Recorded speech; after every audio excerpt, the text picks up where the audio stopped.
तेरे ही गुणगान। सारी सृष्टि के मालिक तुम ही हो, सारी सृष्टि के रक्षक तुम ही हो। करते हैं तुझको सादर प्रणाम, गाते हैं तेरे ही गुणगान।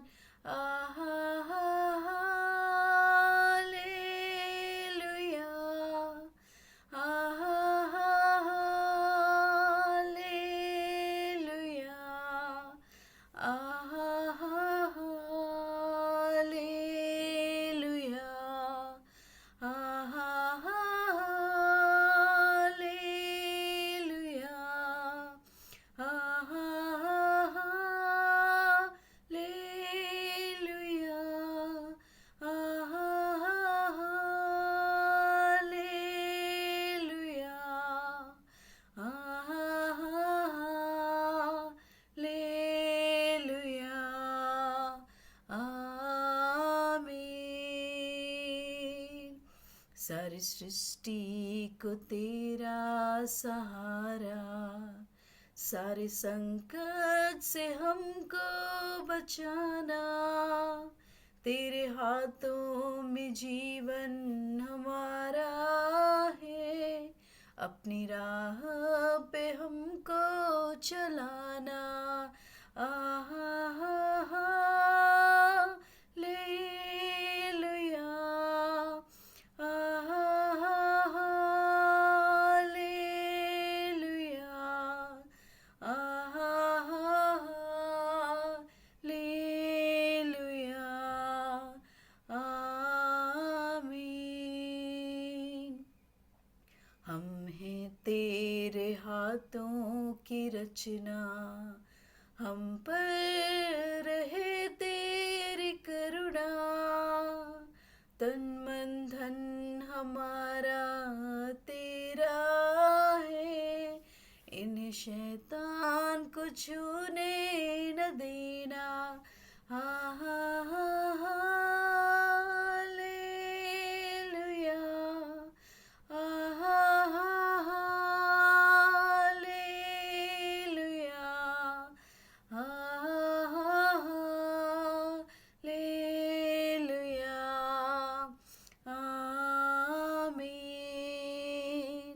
अब दूर नहीं है किनारा, धीरज को हमारे बढ़ाना।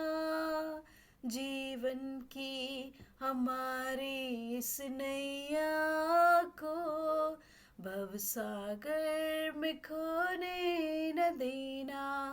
हा हा हालेलुया, आहा हा हालेलुया, आहा हा हालेलुया, आहा हा हालेलुया, आहा हा हालेलुया,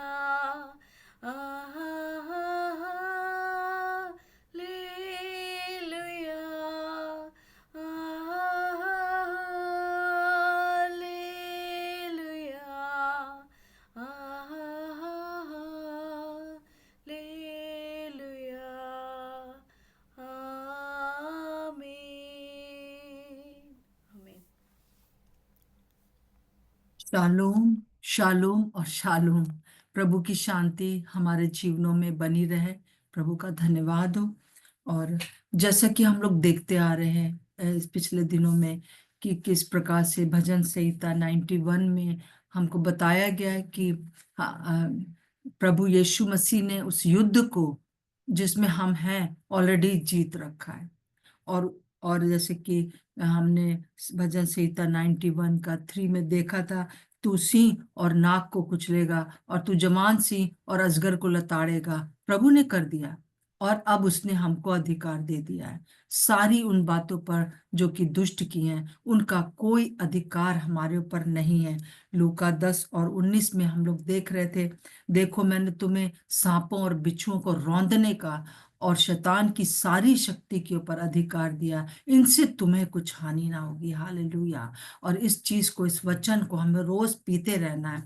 और जैसे हम लोग भजन संहिता 91 का बहुत सी चीजें हम देख रहे हैं, तो मैंने आपको बताया था कि हम लोग कुछ बातें याद रखें इस जीवन काल में, हम कुछ बातें याद रखें जिन्हें शैतान चाहता है कि हम भूल जाएं। और हम इस आत्मिक युद्ध में हारा हुआ जीवन व्यतीत करें। पर कुछ बातें जो हम इन दिनों में देख रहे हैं, याद रखने की, अगर हम करते रहे और जुगाली करते रहे और उसको हम यूज करते रहे, तो अवश्य हम खुद भी जीते हुए हैं और हम दूसरों को भी जीतने का मार्ग दिखाते रहेंगे। तो हम देखते हैं कि पहली बात हमने देखी कि हम परमेश्वर कौन है इसको ना भूलें और इसको स्मरण करते रहें और ज्यादा पता लगाते रहे प्रभु के बारे में क्या लिखा है। फिर जो मैं कौन हूँ, प्रभु में होकर मैं कौन हूँ, बहुत बड़ी बात है, इसको याद रखें। फिर मैं पवित्र आत्मा का मंदिर हूँ, प्रतिदिन इस बात को याद रखें। और मेरे इस मंदिर में एक उद्देश्य होता है, वो होता है जिस किसी का भी मंदिर होता है उसकी आराधना होती है। तो मेरे इस मंदिर का जो उद्देश्य है वो परमेश्वर की आराधना है और किसी बात के। जहां पर भी आराधना में रुकावट आए वहां पर थोड़ा रुक जाइए और याद रखिए कि मेरा ये शरीर पवित्र आत्मा का मंदिर है। फिर मैं फलवंत होने के लिए चुना गया हूँ, चुनी गई हूँ। और फलवंत जो है हम दूसरों के लिए होते हैं। परमेश्वर का एक प्लान है मेरे लिए, आपके लिए। और वो प्लान ये है कि हम दूसरों के लिए इस्तेमाल हो। सो प्रभु का। और आज पांचवी बात, एक बहुत ही मुख्य बात हम देखने जा रहे हैं, और वो ये है कि दुश्मन कौन कौन से क्षेत्रों पर हम पर आक्रमण करता है। जहां पर भी किसी भी देश की जो बाउंड्री होती है, सीमा होती है, उसमें अगर थोड़ा सा भी कुछ प्रॉब्लम होती है, वहां ही से शैतान जो है वो आक्रमण करता है। तो हमको हर एक अपनी बाउंड्री को हमेशा तैनात रखना है और अपने आप को, ताकि हम उसको वॉच करते रहें। और हम देखते हैं कि पहला चीज जो है, हम आने वाले दिनों में और भी बातें देखेंगे। पहला जो बात है वो है, जो आक्रमण है वो हमारे शरीर पर आक्रमण करता है, क्योंकि हमारा शरीर कमजोर है। जैसे प्रभु ने कहा, आत्मा तो तैयार है परंतु शरीर दुर्बल है, इसलिए प्रार्थना करते और जागते रहो। सो प्रभु हमसे चाहता है कि हम अपने शरीर में के द्वारा जो है पूरे समय इस बात को याद रखें कि इस शरीर के द्वारा दुश्मन हम पर आक्रमण कर सकता है। तो सबसे पहला चीज है, जो हमारा मस्तिष्क है वो बहुत इंपॉर्टेंट है। शरीर में जो दिमाग है वो बहुत इंपॉर्टेंट है। यही पर जो है युद्ध स्थल है। एक्चुअली में जो हमारी आत्मिक लड़ाई है वो यहीं पर है। अगर हमने यहाँ पर आत्मिक लड़ाई जीत लिया तो समझ लिया हम जीत गए। अगर हम यहाँ हार गए तो हम हार गए। प्रभु का धन्यवाद हो। इस सुबह ये इस चीज को बहुत ही पावरफुली मेरे जीवन के अंदर इस बात को प्रभु ने और भी ज्यादा इस बात के लिए क्लियर किया है कि हमें अपने दिमाग का बहुत ख्याल रखना है, अपने मस्तिष्क का। तो मस्तिष्क में युद्ध आरंभ कैसे होता है, यहाँ पर कैसे आरंभ होता है, और प्रति समय प्रतिपल रहता है अटैक, ताकि वो हमारे दिमाग के ऊपर अटैक कर सके। तो अब हाँ, दिमाग में जो भी बातें आती हैं, मस्तिष्क में जो भी बातें आती हैं, वो 5 द्वारों से आती हैं। हमारे शरीर में 5 द्वार हैं: देखना, सुनना, और स्वाद, और स्पर्श, और सूंघना। ये 5 इंद्रियां हैं, और इन पांचों इंद्रियों के द्वारा ही दुष्ट हम पर आक्रमण करता है। तो जैसे कि हम एक बहुत अच्छा उदाहरण देख सकते हैं शाऊल और दाऊद का। जैसे ही शाऊल ने ये सुना कि स्त्रियां, जब दाऊद जो था फिलिस्तीनियों से लड़ाई करके आ रहा था, तो स्त्रियां अपने घरों से निकल गईं और उसकी सड़क के ऊपर डांस करती हुई कहने लगी कि शाऊल ने तो हजारों को मारा परंतु दाऊद ने लाखों को मारा है।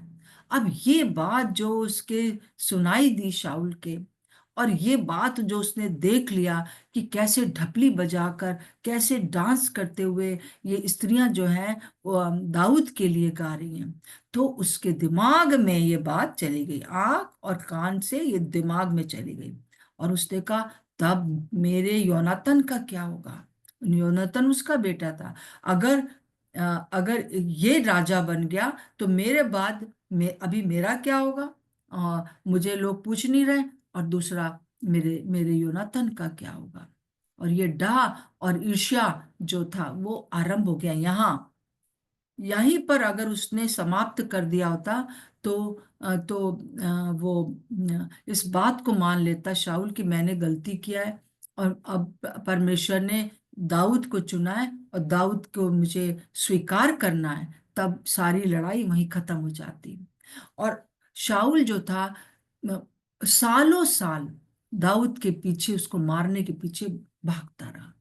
परंतु अब हम दाऊद के बारे में जब देखते हैं, तो दाऊद जो था, उसने उसने क्या किया? उसने उसने देखा, उसने परमेश्वर को देखा, और उसने कहा कि ये परमेश्वर का अभिषिक्त है, इसको मैं नहीं छूंगा। परमेश्वर की ओर उसने ताका कि वही मुझे राजा बना सकता है, और वही मुझे साधारण एक एक सैनिक के रूप में भी इस्तेमाल कर सकता है। उसकी निगाहें परमेश्वर की ओर लगी थी। हम पूरे भजन संहिता जहां जहां पर भी दाऊद ने लिखा है, हम वहां पर इस बात को स्पष्ट देख सकते हैं। उसने सुना, परमेश्वर का वचन सुना, और उसने यही कहा कि मैं उसके ऊपर अपना हाथ नहीं उठाऊंगा। और उसने कई बार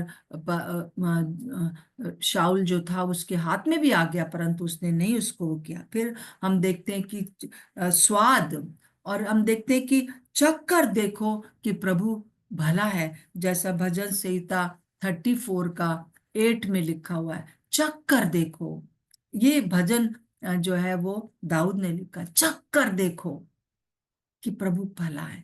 और परख कर देखो लिखा है उसमें, परंतु अगर आप नीचे फुट नोट पर जाएंगे तो वहां लिखा है कि चक्कर देखो, सचमुच में उसको उसने चखा था, प्रभु को, परमेश्वर पिता को चखा था, और उसने देखा था कि वो बहुत भला है।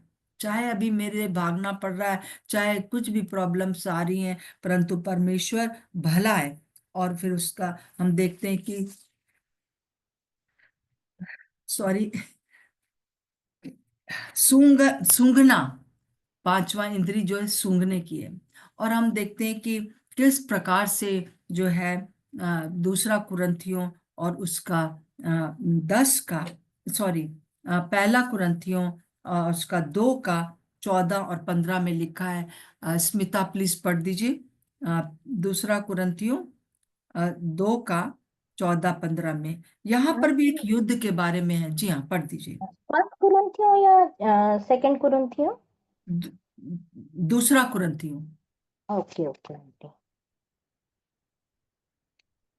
परंतु परमेश्वर का धन्यवाद हो, जो मसीह में सदा हमको जय के उत्सव में लिए फिरता है और हम्म। अपने ज्ञान की सुगंध हमारे द्वारा हर जगह फैलाता है, हम्म। क्योंकि हम परमेश्वर के निकट उद्धार पाने वालों और नाश होने वालों दोनों के लिए मसीह की सुगंध है।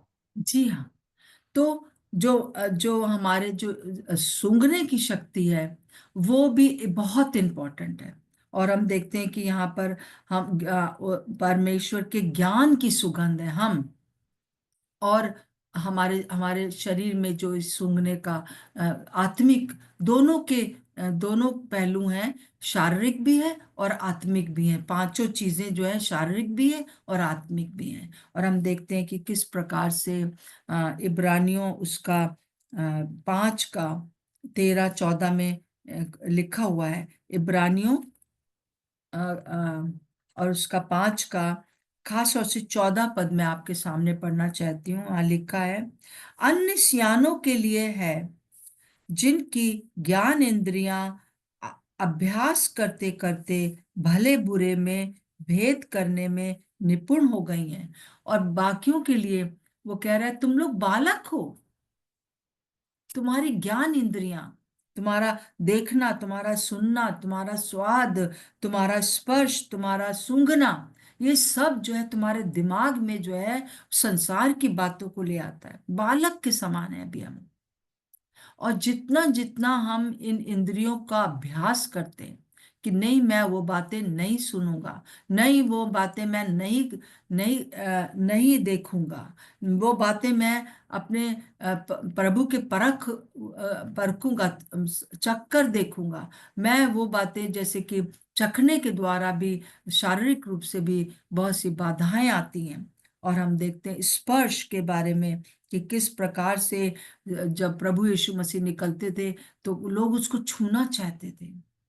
तो हमारा जो स्पर्श है ना, वो हम प्रभु को छूते रहे और हमारे स्पर्श के द्वारा लोग जो है दूसरों को भी दूसरों को प्रभु में आगे बढ़ाने के लिए छू सकते हैं और वो चंगे हो जाते थे। प्रभु का धन्यवाद हो। सो हमें इन इंद्रियों को जो है रोज बरोज बस में रखना है, ताकि इन इंद्रियों के द्वारा जो हमारे मस्तिष्क में जाता है वो सही, बिल्कुल सही सटीक बैठे। और हमें इस चीज को हमें हमें जो है दावा करते रहना है कि नहीं, मैं जो हूँ वो प्रभु के लिए ही अपनी इंद्रियों को आगे बढ़ाऊंगा, ताकि पौलुस के समान ये ना कहना पड़े पौलुस को कि तुम लोग अभी बालक ही हो, तुम लोग ऊंचा सुनते हो, मैं आया था तुमको और बहुत सी बातें बताने के लिए। इब्रानियों में वो लिखता है, परंतु जब मैंने देखा कि तुम अभी बालक ही हो तो मुझे इस बालकों की जैसी बातें तुमसे करनी पड़ी। तो आइए हम लोग मिच्योर हो जाएं। हालेलुया। और ये कैसे होंगे? हम हर एक जन मिच्योर हो सकते हैं। हम अपने देखने के द्वारा, अपने सुनने के द्वारा हम प्रभु को की ओर ताकते रहे लगातार, विश्वास के कर्ता और सिद्ध करने वाले प्रभु यीशु की ओर ताकें। हम केवल केवल वचन को सुने, वचन को अपने दिमाग में रखें, तो दुष्ट की जब बातें आएंगी तो हम उसको कैंसिल कर सकते हैं और परमेश्वर को चखते रहें और अपनी चखने की और खाने पीने की जो संयम की आत्मा है उसको क्लेम करें। फिर हम स्पर्श उसको करते रहें, प्रभु को स्पर्श करते रहें। और दूसरी बातों को स्पर्श जो है एक्चुअली में सेक्सुअल डिजायर्स को लाता है, सेक्स को प्रोड्यूस करता है। तो हमारा जो स्पर्श है वो इस चीज में रहे कि हम उन व्यभिचार की चीजों के ऊपर का आनंद ना उठाएं, ना ही सोचने के द्वारा और ना ही फिजिकली। और सूंघना, हम परमेश्वर की सुगंध है। प्रभु का धन्यवाद हो कि प्रभु हमको इस प्रकार से कहता है। तो हम इसके ऊपर कैसे हावी हो सकते हैं, किस प्रकार से हम इसके ऊपर विजय प्राप्त कर सकते हैं? तो मैंने आज आराधना से कहा है कि आराधना वो अपनी गवाही बताएगी कि किस प्रकार से एक कुछ कुछ पर्टिकुलर बात के ऊपर। जी हाँ, आराधना। जी, सबको जय मसीह की। मेरी एक जय मसीह। टेस्टिमनी है कि जैसे पिछले वर्ष मैं थोड़ा एक थोड़ा उपवास। थोड़ा जोर से बोलिए। हाँ, बोलते हैं। मेरी गवाही ये है कि पिछले साल मतलब मैंने नोटिस किया कि मतलब मैं बिल्कुल भी उपवास नहीं रख पा रही थी। और जब भी मैं उपवास रखती थी तो मुझे ऐसा रहता था कि मुझे बहुत भूख लग जाती थी, मतलब। और फिर मुझे ऐसा लगता था कि मैं ज़्यादा देर रख नहीं पाऊँगी। तो स्टार्टिंग में ऐसा होने लगा कि जब भी मैं एक से फास्टिंग करती तो मुझे बहुत स्ट्रगल होता था, ऐसा लगता था बहुत भूख लग रही है। फिर मेरे सर दर्द होने लगता था, मतलब लिटरली मैं टाइम देखती थी कि मेरा टाइम ख़त्म हो तो मैं खाना खा लूँ। तो फिर मुझे ऐसा लगने लगा कि मैं नहीं रख पाऊँगी, क्योंकि मुझे बहुत काम भी होता है। और ऐसा मेरा मन बोलता था कि तुमको बहुत काम होता है, बहुत फिजिकल एक्टिविटी होती, तो बहुत थक जाती हूँ मैं, इसलिए मतलब भूखे रह के मैं नहीं कर सकती। तो लेकिन मुझे ऐसा मन में कहीं ना कहीं ये बात हमेशा रहती कि उपवास रख के प्रार्थना करना चाहिए, एक टाइम अलग करके प्रभु के साथ बैठना है, क्योंकि वो मैं पहले किया करती थी, लेकिन लास्ट ईयर मैं बिल्कुल भी ठीक से कर नहीं पा रही थी। और ऐसा बस एक ही बात मेरे मन में आता था कि मुझे भूख लग जाएगी, और जैसे 10 बजता था, 10-11 वो ब्रेकफास्ट का टाइम होता था, तो मुझे ऐसा लगता था कि नाश्ता नहीं करूँगी तो मैं फिर पूरा दिन काम कैसे करूँगी, बाइबल भी नहीं पढ़ पाऊँगी, मतलब ऐसा माइंड में चलता रहता था। तो एक मतलब अप्रैल मई आने तक मैंने छोड़ दिया, मैं उपवास रखना बिल्कुल छोड़ दिया, और मैं सोचने की भी नहीं, क्योंकि मुझे बस ऐसा लगता था कि सर दर्द होगा, भूख लग जाएगी, ऐसे ही प्रार्थना कर लेते हैं। मैं अपने आप को समझा लेती थी कि प्रभु तो ऐसे भी एक्सेप्ट करते हैं ना, ज़रूरत थोड़े ना इतना उपवास रखने का, प्रभु को तो सब मालूम है। लेकिन फिर जब भी कई बार आंटी एक बात को बोलते कि मतलब हमारे खाने पीने के द्वारा भी प्रभु को महिमा मिलती है। और हम अक्सर ही आंटी को सुनते, तो अक्सर ये बातें हो जाती, जब मैं सुनती थी तो मैं कहती थी कि मैं क्यों नहीं कंट्रोल कर सकती अपना भूख को, उपवास क्यों नहीं रख सकती मैं। और मेरे मन में ये रहता था। फिर मैंने प्रार्थना करना शुरू किया नवंबर दिसंबर के टाइम। मैंने कहा प्रभु मैं उपवास रखना चाहती हूँ, प्लीज़ मेरी सहायता करें। और मैं नहीं चाहती कि ये चीज़ मुझ पे हावी हो कि मुझे खाना खाना है, मुझे मेरा सर दर्द हो जाएगा। और ये बातों से प्लीज़ मुझे आप निकालिए, और मैं उपवास रख के प्रार्थना करना चाहती हूँ। तो जब मैंने प्रार्थना करना शुरू किया, जैसे अभी आंटी ने ये बात को बताया कि खाने पीने के द्वारा, मतलब चखने के द्वारा भी हम उस चीज़ के ऊपर ओवरकम कर सकते हैं कि किस तरह से हम अपनी इंद्रियों को अपने वश में करें। तो मैंने यही बात से लेके प्रार्थना करना शुरू की कि मेरी जो खाने की इच्छा है, स्पेशली उपवास वाले दिन, वो प्रभु आप नियंत्रण करना मुझे सिखाइए, और मैं उपवास रख के प्रार्थना करना चाहती हूँ। तो मैंने प्रार्थना किया, और मैं जनवरी से सक्सेसफुली मैंने फर्स्ट वीक में ही 3 डेज़ का फास्टिंग किया। प्रार्थना करके मैंने फास्टिंग किया, और मैंने देखा कि बिल्कुल मेरा कोई सर दर्द नहीं हुआ, ना मुझे भूख लगी। मुझे बिल्कुल समझा भी नहीं कि मतलब मैंने उपवास रखा है। मैंने प्रभु के साथ समय बिताया, और स्टार्टिंग मैंने 3 डेज़ रखा, लेकिन फिर बाद में मतलब मैंने जिस जैसे जैसे मुझे रखना चाहिए मैं रख पा रही हूँ। अभी फरवरी का हाफ मंथ ऑलमोस्ट गॉन, लेकिन मैं अच्छे से रख पा रही हूँ, मैं उपवास रख के प्रार्थना कर रही हूँ, कर पा रही हूँ, वो चीज़ों को कर पा रही हूँ। तो मैं प्रभु को धन्यवाद देती हूँ कि परमेश्वर ने इस एरिया में मुझे विजय दिया। मैंने गिव अप नहीं किया कि नहीं मैं नहीं कर सकती हूँ, लेकिन परमेश्वर से मैंने प्रार्थना किया, तो प्रभु ने उस एरिया में मुझे विजयी होने के लिए सहायता किया। तो मैं प्रभु को धन्यवाद देती थैंक यू आराधना। तो हम लोग आगे चलेंगे इस वचन में कि जैसे हमने देखा कि हमारा आंटी जो जय माइंड है मसीह। वो मैं सबसे भी बड़ा। गवाही देना चाहती हूँ आंटी। एक एक मिनट है, पहले हम पूरा खत्म कर लें, फिर मैं आपको दूंगी टाइम, है आरती। जी। तो हम देखते हैं कि किस प्रकार से जो माइंड में जो है हमारे चलता रहता है, तो वो यहीं पर जो है युद्ध का स्थल है।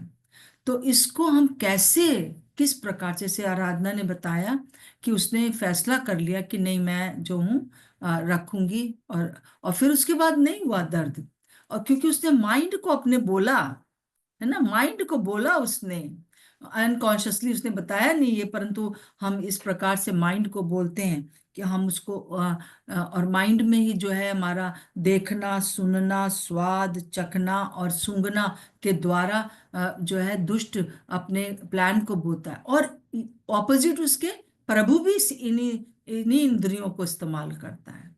दोनों दोनों बात है, प्रभु भी इन्हीं इंद्रियों को इस्तेमाल करता है। तो हमको एक एक वचन लेके प्रार्थना करने का जरूरत है। तो वो वचन लेकर हम प्रार्थना करेंगे। और मैं आपको बताना चाहती हूँ, दूसरा कुरिन्थियों, सब निकाल लीजिए अगर आपके पास है, नहीं तो लिख लीजिए, दूसरा कुरिन्थियों 10। और यहाँ पर जो पौलुस है वो ये कहता है, 10 का 3 में लिखा है, क्योंकि यद्यपि हम शरीर में चलते फिरते हैं तो अभी शरीर के अनुसार नहीं लड़ते।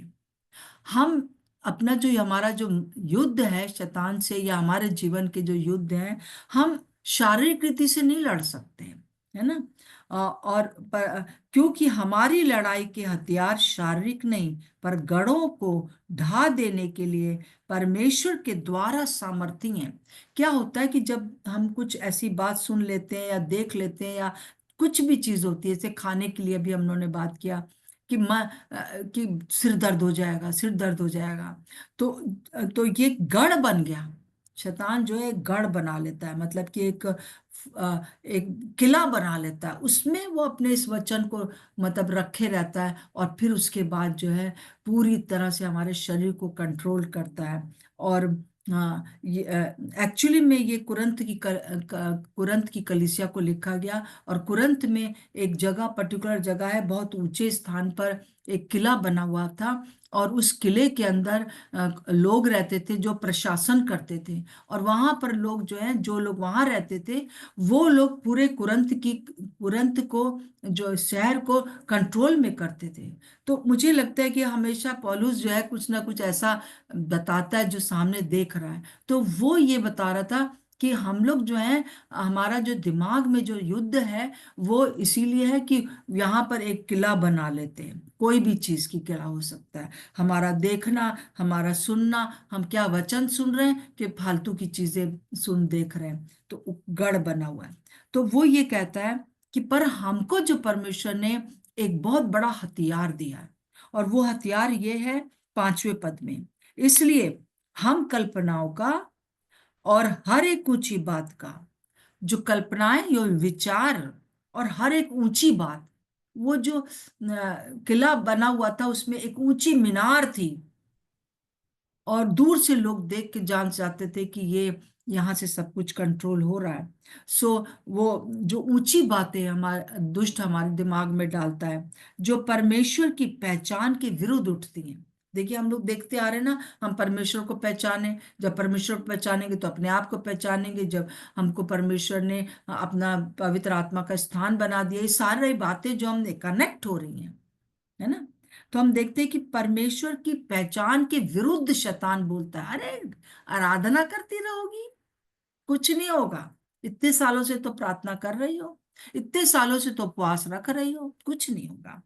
तो क्या है, और किसी ने कुछ कह दिया तो हम अपना बैठे हुए हैं, रो रहे हैं, धो रहे हैं कि अरे फलाने ने ये कह दिया, ढिमकाने ने ये कह दिया, चल हट, हमको कहना है उसको, हम तेरी नहीं सुनते। क्योंकि हमारा परमेश्वर का वचन कह रहा है कि इसलिए हम कल्पनाओं का और हर ऊंची बात का जो परमेश्वर की पहचान के विरुद्ध उठती हैं, उनका खंडन करते हैं। ये है सामर्थ हमारी, ये अधिकार प्रभु ने हमें दिया है। इस अधिकार को हमको इस्तेमाल करना है कि हम कोई भी चीज जो परमेश्वर के पहचान के विरुद्ध है, कोई भी बात हम उसकी नहीं सुनेंगे। हम पर विश्वास के कर्ता और सिद्ध करने वाले की ओर देखेंगे। हम परमेश्वर का वचन अपने अंदर संभालेंगे, हैं, और हम परमेश्वर को चख कर देखेंगे कि वो कैसा भला है, परख कर देखेंगे कि वो कैसा भला है। और हम जो है स्वयं जो है उसको स्पर्श कर पाएंगे, और हम उसकी सुगंध बन जाएंगे। ज्ञान की सुगंध फैलाते हैं। हालेलुया। तो वो क्या कह रहा है कि और हर एक भावना को कैद करके परमेश्वर का आज्ञाकारी बनाते हैं। हर एक भावना कभी अच्छी भी हो सकती है, बुरी भी हो सकती है, परंतु हम उन सारी भावनाओं को कैद करते हैं और हम परमेश्वर का आज्ञाकारी बनाते हैं। तो हम अपने माथे पर हाथ रख के, मैं ऐसा करती हूँ बहुत सालों से, कुछ भी बात अगर मेरे दिमाग में परेशान करने वाली उठ रही है, तो मैं कहती हूँ इसलिए मैं अपनी कल्पनाओं का और हर एक ऊंची बात का जो परमेश्वर के पहचान के विरुद्ध में उठ रही है, उसका मैं खंडन करती हूँ। और हर एक भावना को कैद करके आपका आज्ञाकारी बनाती हूँ। मेरा रोना, मेरा दुख होना, मेरा क्रोध करना, ये सब को मैं कंट्रोल करती हूँ और प्रभु के आज्ञाकारी बना देती हूँ। हालेलुया। ये प्रार्थना कहीं लिख लीजिए, इस वचन को, और करते रहिए। ये बड़ी सामर्थ्यपूर्ण प्रार्थना है, मेरे जीवन में बहुत काम हुआ है इसका, और यही बात मैं आपसे भी कहना चाहती हूँ। और इस समय आरती अगर आपके पास छोटा सा है तो बता दीजिए, फिर हम लोग प्रार्थना करेंगे। और आराधना से मैंने कहा है कि प्रार्थना करेंगे। आरती बताइए अगर इसी से संबंधित है तो। जय मसीह आंटी। हाँ। आज मेरा भी गवाही है कि जिस तरह से आराधना दीदी ऐसे बताई अपनी गवाही, जो इनका हम गवाही सुने तो मेरे मन में भी आया कि जिस तरह की गवाही दी है कि ऐसे मैं ऐसे जब उपवास प्रार्थना मैं भी ऐसे रखना चालू की, तो शैतान ने हमें भी चाहा कि इसे ऐसे हम उपवास ना करने दें। हम्म। लाइक तो ऐसे जब हम गुड फ्राइडे का ऐसे जो 3 दिन का उपवास प्रार्थना की, तो उसमें ना हमें भूख लगी ना प्यास लगी, सिर्फ प्रभु की आराधना करते रहे। लेकिन फिर उसी समय मेरे मन में आया कि मैं 3 दिन का ये प्रार्थना करके और मैं महीने में 1 बार प्रार्थना ऐसे मेरे मन में आया कि मैं करूँ। तो मैंने ठान लिया और उस घड़ी से मैंने महीना का जो पहला ऐसे शुक्रवार है, मैंने ऐसे ठाना कि मैं प्रभु के लिए ऐसे उपवास प्रार्थना करके और हमारे भैया ने बताया कि आप दीदी उपवास प्रार्थना कीजिए, उससे आपका जीवन में जो भी ऐसे कमी घटी है, जो कर्ज में आप हैं, उससे आपको छुटकारा मिलेगा। तो मेरे मन में आया तो मैंने भी ऐसे स्टार्ट कर दिया और ऐसे मैं लगातार ऐसे भी ऐसे कर रहे हैं क्योंकि जो अप्रैल का महीना आएगा तो मेरे ऐसे 1 ईयर्स मैंने पूरा हो जाएँगे। इसलिए परमेश्वर का धन्यवाद हो कि सचमुच में मैं जो शुक्रवार का जो फ्राइडे इस बार आया, जो फरवरी का महीना, तो हमको लगा कि हम नहीं कर पाएँगे, ऐसे नहीं हो पाएगा। लेकिन फिर मेरे मन में ऐसे ऐसे प्रभु का वचन याद आया कि सच में प्रभु ने बताया है कि तू डर मत, तेरे लिए मैं खड़ा हूँ। तो सचमुच में मैंने किया और मुझे दिन भर एकदम कुछ भी भूख प्यास नहीं, क्योंकि हम भी ऐसे सुबह में नाश्ता ऐसे 9-10 बजे तक कर लेते हैं। लेकिन कैसे हम प्रार्थना कर पाएँगे? कैसे प्रभु से वचन ऐसे बात कर पाएँगे? कैसे प्रभु का वचन करेंगे? मुझे इतना सारे काम है। लेकिन मैंने ऐसे मन में ऐसे शैतान से बोला, शैतान तू मुझसे दूर हो जा, क्योंकि मैं परमेश्वर का मंदिर हूँ, वो परमेश्वर मुझ में वास करता है। तू मेरा ऐसे काम को ऐसे मत रोक, क्योंकि परमेश्वर मेरे साथ है। और मैं अडिग विश्वास करके और प्रभु का ऐसे ऐसे हर एक काम को कर अब प्रभु का ऐसे प्रार्थना किया घुटनों में आकर और प्रभु से बातचीत किया और प्रभु ने हमें छुआ और हमें ऐसे चंगाई भी दिया, ऐसे हमें आशीष दिया और बहुत अच्छा से मैंने इस फ्राइडे को प्रार्थना किया, उपवास प्रार्थना, इसलिए प्रभु का धन्यवाद हो। और मैं प्रभु भी का ऐसे धन्यवाद। कर्ज में हूँ आंटी बहुत हाँ, सारे, आरती इसलिए बाद में फिर बाद और भी गवाही देंगे हैं, ठीक है। बस इतना जी, ही हम सुबह हम इतना टाइम नहीं दे सकते। ठीक है, ओके। जय मसीह। कोई भी किसी को भी अपनी गवाही देना है, प्लीज मुझे पहले से आप बता दीजिए, ताकि फिर जैसे आराधना को हमने टाइम दिया वैसे हम देंगे, ठीक है। सो हम लोग इस समय प्रार्थना में जाएंगे विशेष रूप से, क्योंकि ये टाइम है कि हम लोग इस बात को प्रार्थना में के द्वारा ही सारी चीजों के ऊपर, अपने माइंड के ऊपर हम इस वचन के द्वारा प्रार्थना करेंगे। और आराधना से मैंने कहा है कि आराधना हम लोग के लिए प्रार्थना करेगी और हम लोग सब मिलकर प्रार्थना में शामिल होते हैं। आराधना।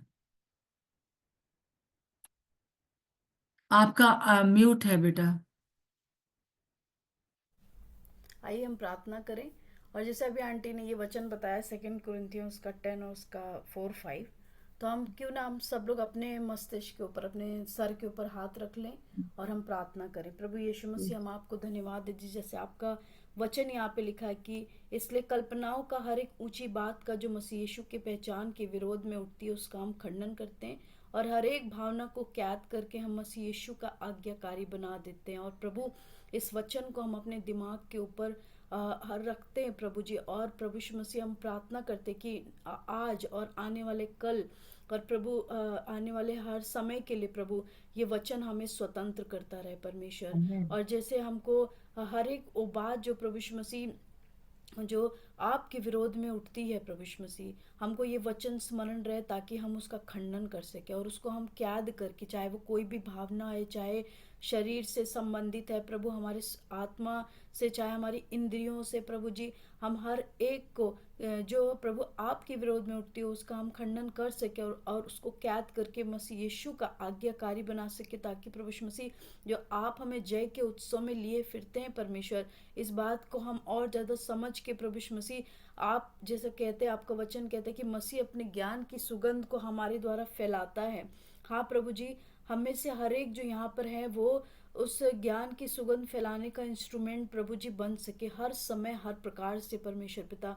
प्रभु, हम प्रार्थना करते कि जैसे हम इस ज्ञान में प्रभु जी बढ़ रहे हैं प्रभु जी, कि कैसे प्रभु हम इन लड़ाइयों को जीत सकते हैं जो हमारे मस्तिष्क में उठती है कई बार प्रभु। जैसे हमने वचन सुना कि दाऊद और साउल के विषय में परमेश्वर पिता, हम प्रार्थना करते हैं प्रभु कि हर एक वो युद्ध जो हमारे यहाँ मस्तिष्क में उठता है प्रभु यीशु मसीह, हम उसका हर एक बात का खंडन करते हैं। हम धन्यवाद देते हैं कि आपने अपने वचन से हमको सिखाया प्रभु कि इस युद्ध में कैसे हमको आगे बढ़ना है और जीतते जाना है। आपके ज्ञान की सुगंध फैलाना है, हमें एक वो अच्छा प्रभु इंस्ट्रूमेंट बनना है, एक अच्छा बर्तन बनना है परमेश्वर पिता। पवित्र आत्मा, हम पूरे दिन को आपके अधिकार में करते हैं। हम जितने लोग यहाँ पर हैं, हम अपने आप को पूरी तरह से आपके अधिकार में करते हैं। और प्रभु हम धन्यवाद देते हैं सारी बातों के लिए, आंटी को उनके जीवन के लिए धन्यवाद देते हैं प्रभु। और प्रभु यीशु का लहू हम सब अपने ऊपर लगा लेते हैं। धन्यवाद देते हैं परमेश्वर, सारा आदर और महिमा हम आपको देते हैं। हम मेच्योर बनते चले जाएं प्रभु, परिपक्व होते चले जाएं परमेश्वर, ये हमारी प्रार्थना है प्रभु। हम आपको धन्यवाद देते हैं प्रभु यीशु, आपके नाम से मांगते हैं, आमीन। आमीन और आमीन। प्रभु का धन्यवाद हो।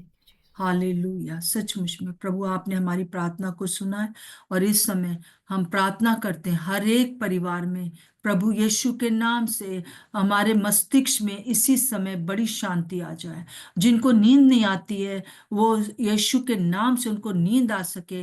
विशेष रूप से कोई लोग हैं जो कि जिनको 1:30 से 2 से नींद नहीं आती है सुबह तक, और फिर सुबह सुबह सो जाते हैं और पूरा दिन परेशान रहते हैं। यीशु के नाम से ये जो स्ट्रगल है वो खत्म होने पाए, खत्म होने पाए इसी समय। दुष्ट आत्माओं, तुम्हारा कोई अधिकार हमारे दिमाग के ऊपर नहीं है। और जो भी चीजें चल रही हैं, किसी के साथ बैर भाव चल रहा है, किसी के साथ डाह चल रही है, किसी ने हमें कुछ कह दिया है और हम परेशान हैं, और वो पूरे समय उखाड़ते और बुनते रहते हैं। प्रभु यीशु के नाम से इस चीज को हम अपने दिमाग से, अपनी कल्पनाओं से उखाड़ कर फेंकते हैं, और हर भावना को कैद करके यीशु आपका आज्ञाकारी बनाते हैं। हम अपने मस्तिष्क को आज पूरी तरह से स्वतंत्र करते हैं। हम हमारे दिमाग से जो बातें दुष्ट करता है उसको हम यीशु के नाम से खंडित करते हैं, खंडित करते हैं उन सब बातों को, और हम उन बातों को रिसीव करते हैं जो प्रभु की ओर से है। यीशु मसीह के नाम से मांगते हैं, आमीन और आमीन। Thank you. प्रभु का धन्यवाद हो कि प्रभु जो है महान है और वो सब कुछ कर सकता है। और आज दिन भर हम इन्हीं थॉट्स में रहेंगे। कल फिर मिलेंगे, प्रार्थना कर